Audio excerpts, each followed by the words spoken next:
Good evening.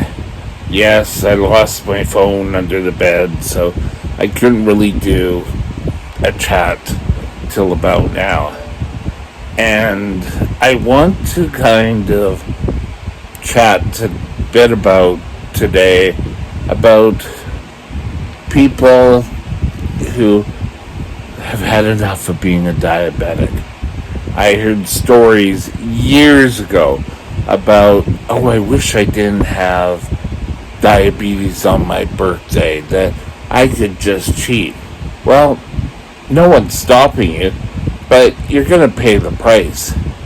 I know personally that one year I just fell off the wagon, as I called it, on my birthday and never got back on. So, we still have to pay for what we do.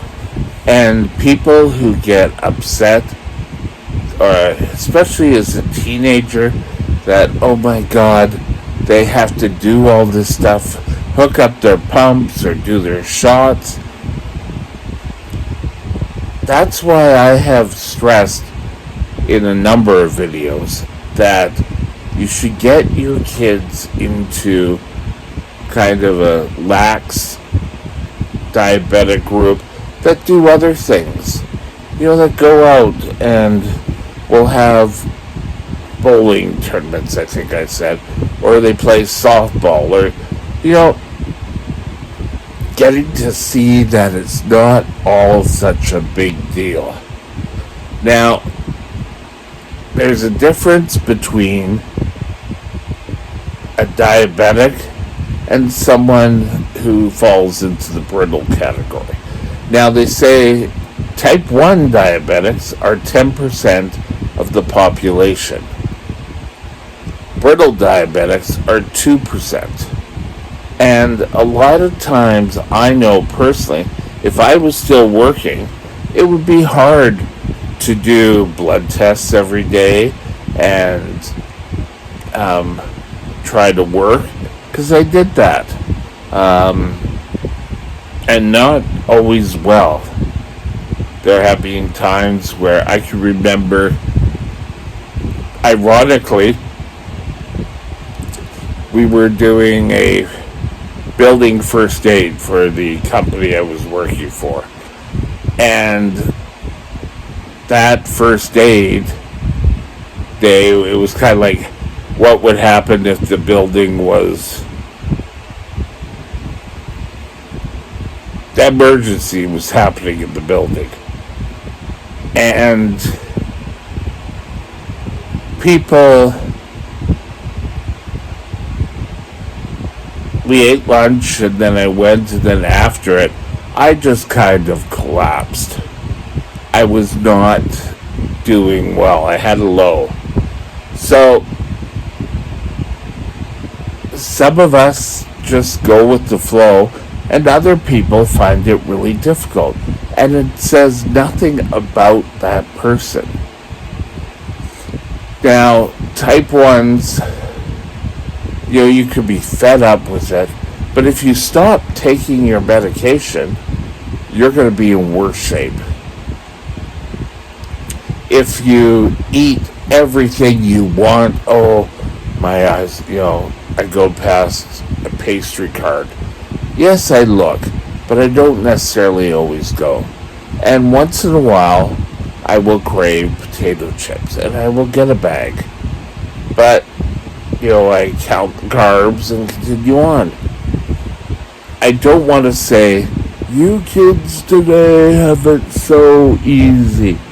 Because, yes, there's been an awful lot of advancements in diabetes research. It's still not easy to have. And people get frustrated, especially if you try to do everything and things don't work well. What do? Well, talk to your doctor. Talk to the Diabetic Education Center. Because when I started going to the diabetes center, God, this must be over 20 years ago, that I was kind of diabetic. Oh, I know everything. And you know what? They really have taught me a lot more about this disease. And we have to continue. Sorry, I have an itchy face today. Continue with things. Being better takes time each day.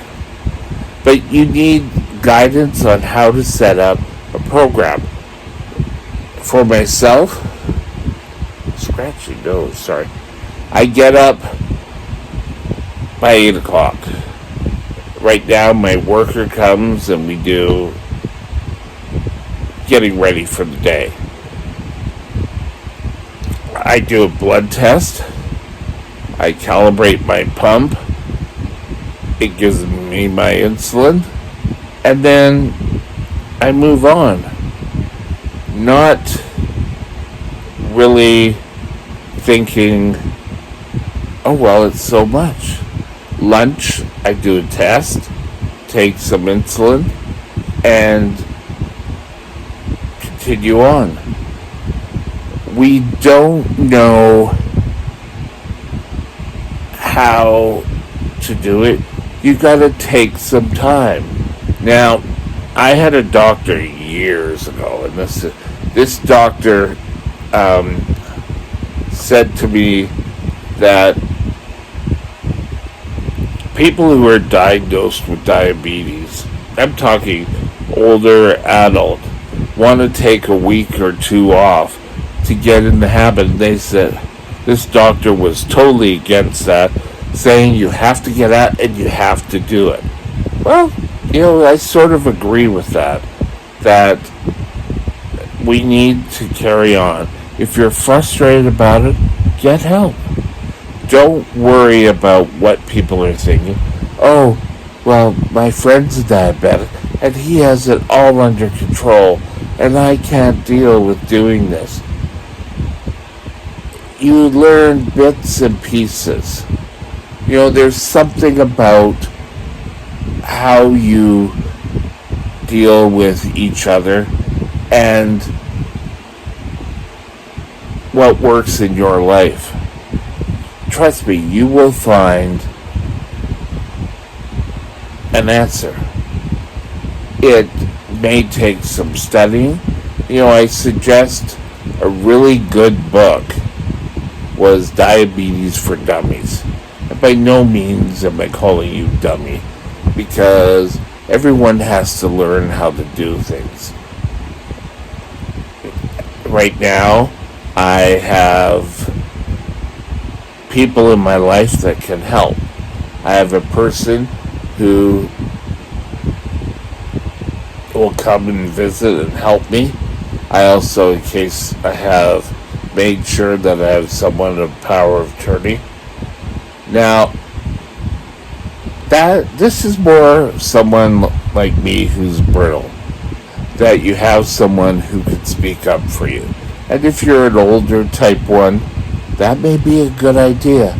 Not saying that you're going to become incapacitated. Many type 1s lead a normal life. But, you have to have, everyone should have these things in place. When you go to the pharmacy, chat with them. In British Columbia, and I don't know about the other provinces in Canada or around the world, we have a nurses hotline. And this nurses hotline will, if you have any questions, they'll answer it to the best ability. They're not going to prescribe drugs to you. But it can really be frustrating, especially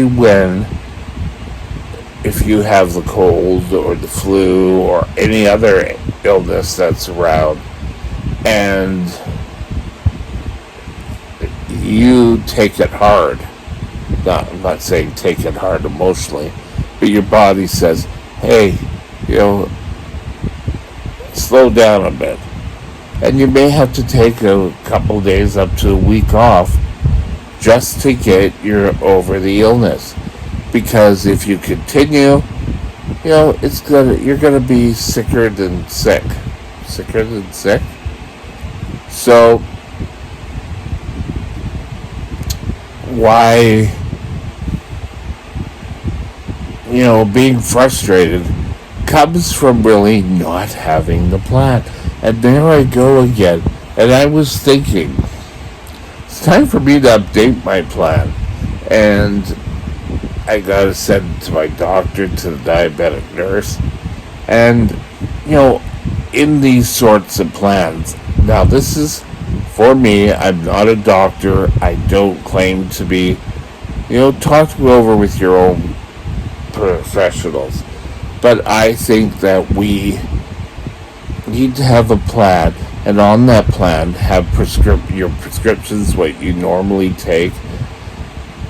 And for me, when I go into a hospital, like I've had a low blood sugar, then we should have sort of like an orders or directions from your doctor. And I think if you come up with these plans, frustration will disappear. And don't worry that, just because you're not grabbing everything right at the get-go, it does take time, and you need to learn and you need to grow in your time as diabetic, because you have so much more life to live. Okay, have a great day. I'll talk to you later.